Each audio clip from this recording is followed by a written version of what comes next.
Dulu tuh saya kerja di bank. Saya kerja di bank itu selama 7 tahun. Pada waktu Tuhan tawarkan buat saya untuk sekolah pasukan, sejujurnya ada gejolak di dalam hati saya antara mau pergi dengan enggak.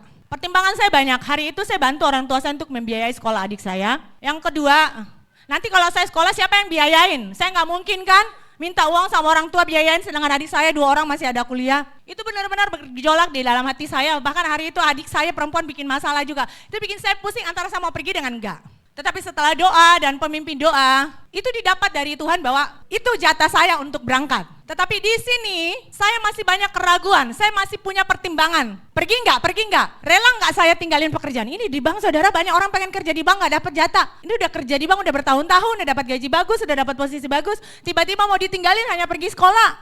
Yang belum tentu enggak tahu saya lulus jadi apa. Tapi saya harus belajar nyambar. Waktu itu saya doa, di dalam semua kekalutan saya doa. Saya mimpi.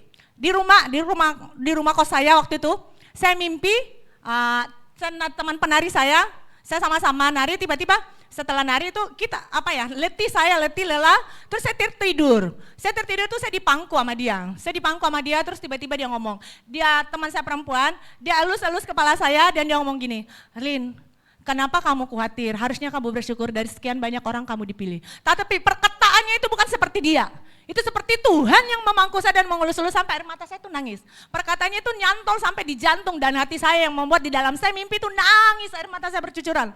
Sampai saya kaget bangun dari mimpi itu air mata saya udah masih netes-netes. Saat itu saya tahu, itu Tuhan. Dan saat itu saya bilang, oke, saya tinggalkan pekerjaan saya. Saya tinggalkan kerja di bank dan saya berangkatlah sekolah. Bapak Ibu Saudara tahu Tuhan itu gak pernah berutang.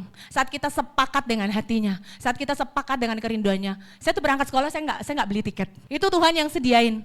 Uang saya sekolah pun selama di Semarang, itu bukan saya yang bayar. Saya nggak pernah ketemu dengan orang yang bayarin uang sekolah saya itu. Orangnya tinggal di Sion, dia seorang pendoa pilar yang saya tahu. Saya nggak dikasih tahu, waktu itu semua orang dipanggil untuk membayar uang sekolah. Saya bingung, saya mau hubungi siapa? Karena waktu saya berangkat saya tanya sama Papa Heri, Pak, nanti saya gimana di sana? Saya cuma dikasih tahu apa? Berdoa. Akhirnya saya doa lah. Kerjaan saya saat setiap weekend teman-teman saya pergi nonton bioskop apa segala macam. Saya bayar harga Bapak Ibu. Saya masuk di green room. Saya doa setiap hari di situ.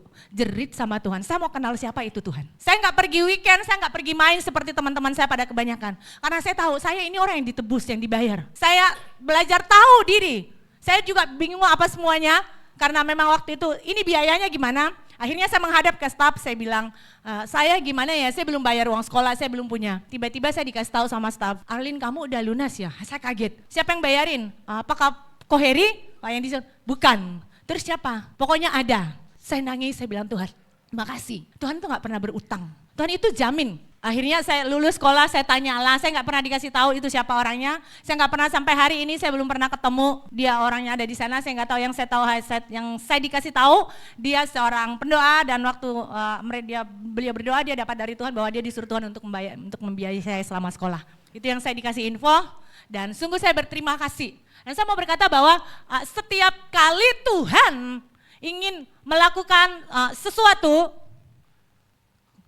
sambar.